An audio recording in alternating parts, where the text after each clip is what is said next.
बात को समझो में एक बार फिर आपका स्वागत। और आज बात पश्चिम बंगाल की, पश्चिम बंगाल के मुर्शिदाबाद से आ रहे उन दृश्यों की और साथ ही मालदा के उन दृश्यों की जहां पर बहुत सारे लोग हमको मुर्शिदाबाद से पलायन करके मालदा जाते हुए दिखाई दिए।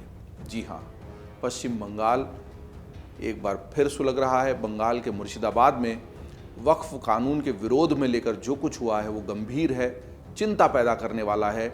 इस देश ने 15 अगस्त 1947 के समय जो हमें आज़ादी मिली उसकी कीमत चुकाई है, खून से कीमत चुकाई है, लाशों से कीमत चुकाई है, अत्याचारों और दुराचारों से कीमत चुकाई है। रेडक्लिफ ने इस भारत की धरती पर रेखाएं बना दी।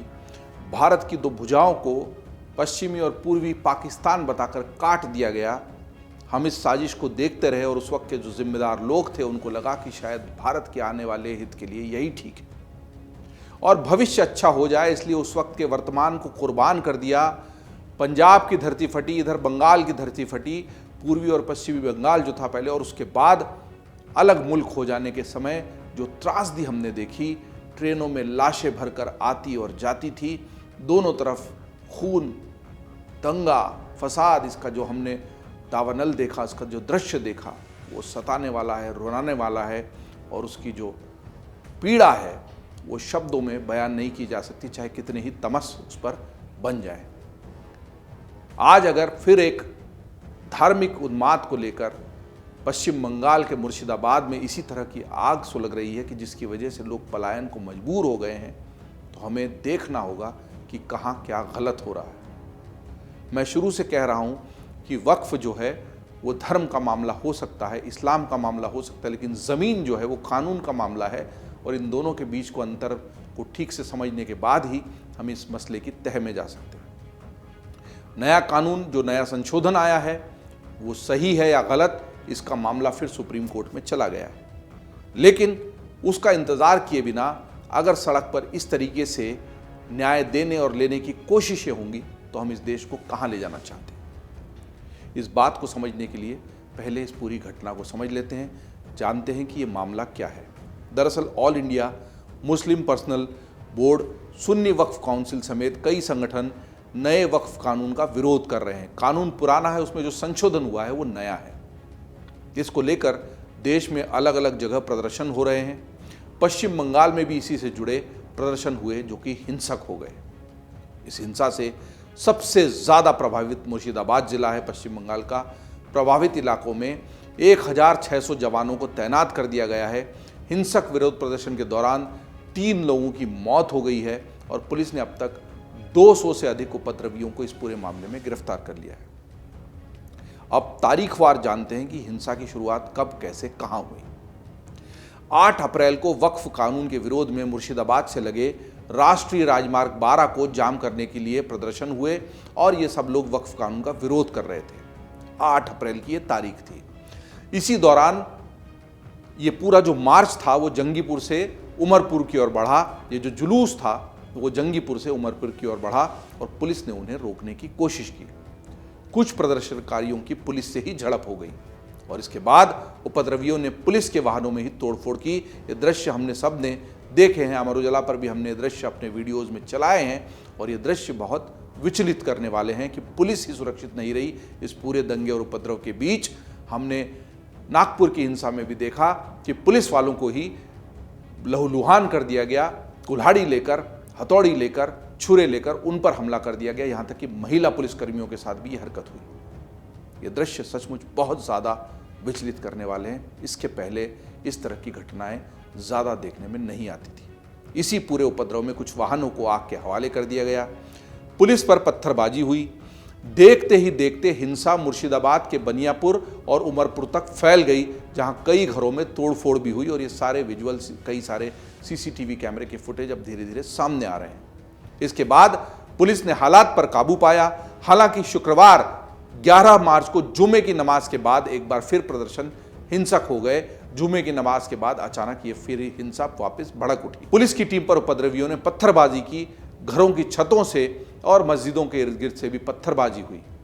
कई पुलिस की वाहनों को आग के हवाले कर दिया गया और सार्वजनिक बसों में भी तोड़फोड़ के बाद आग लगा दी गई। हिंसा का यह दौर मुर्शिदाबाद के पड़ोस के जिलों में भी पहुंच गया। रविवार को फरक्का में भी कानून के विरोध में, वक्फ कानून के विरोध में बमबाजी तक हो गई। मतलब विरोध का स्तर बढ़ता जा रहा है। अब इस पूरे मामले को लेकर सियासत भी हो रही है।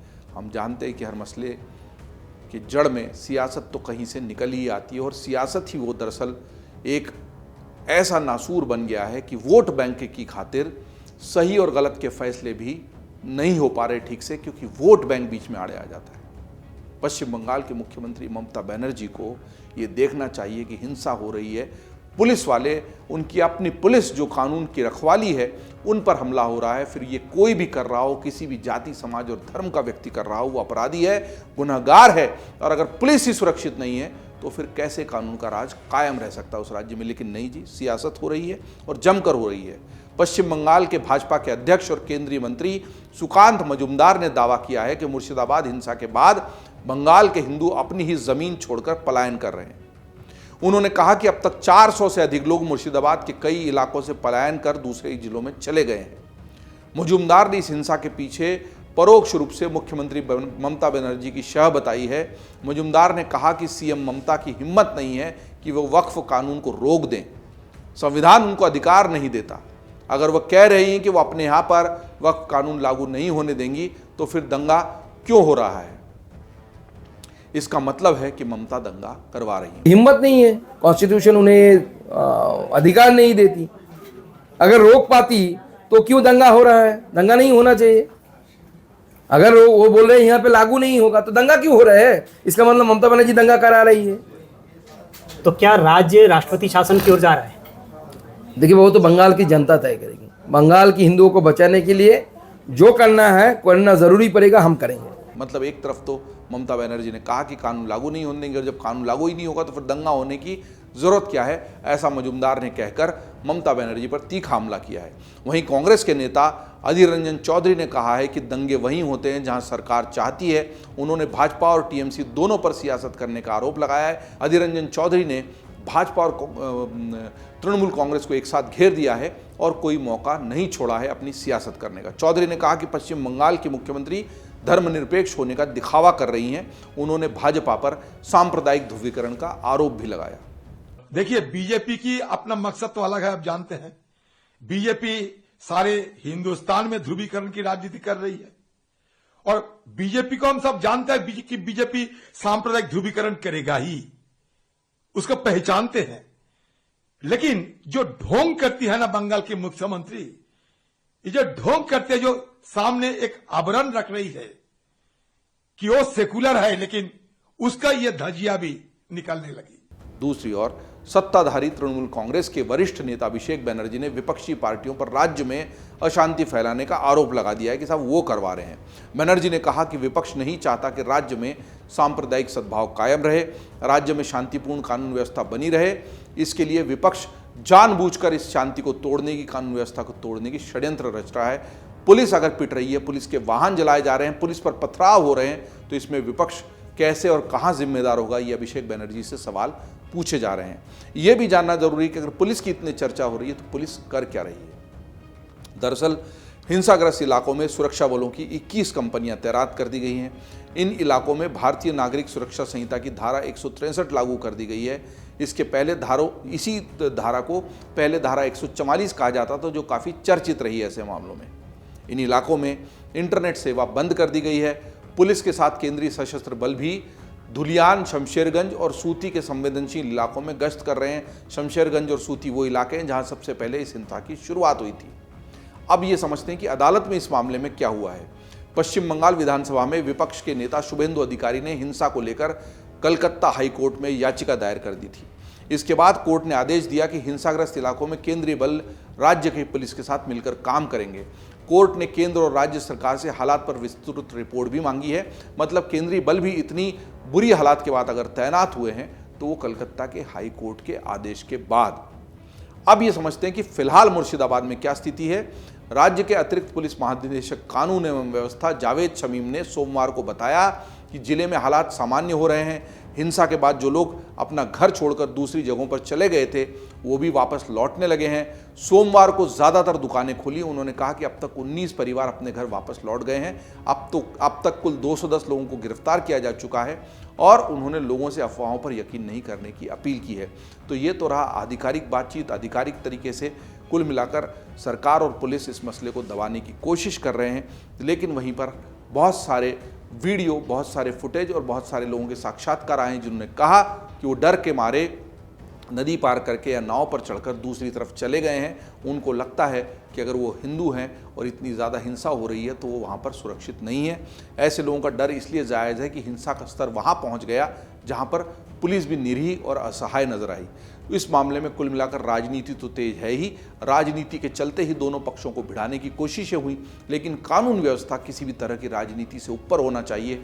दोष किसका है ये गवाहों से, साक्ष्यों से और अदालतों से तय हो जाएगा, लेकिन बड़ा दोष उन राजनीतिज्ञों का है जो पहले वोट बैंक की राजनीति करते हैं और फिर समाज, देश और कानून व्यवस्था के बारे में सोचते हैं।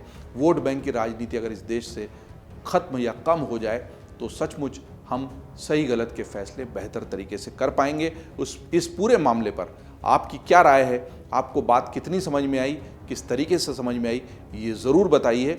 फिलहाल हम बंगाल की इस हालात पर नज़र रखे हुए हैं। हम उम्मीद करते हैं कि हालात सुधरेंगे। हम उम्मीद करते हैं कि जो पलायन था वो इस हिंसा की वजह से, डर की वजह से केवल कुछ समय के लिए हुआ था और हिंसा का ये दौर और पलायन का ये दौर थमेगा और भारत को फिर से 47 जैसे भयावह दृश्य देखने के लिए मजबूर नहीं होना पड़ेगा।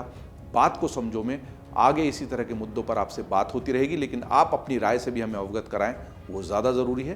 धन्यवाद। अगर आप ये वीडियो YouTube पर देख रहे हैं तो हमारे चैनल को सब्सक्राइब कर बेल आइकन दबाएं और Facebook पर देख रहे हैं तो हमारे पेज को लाइक करें।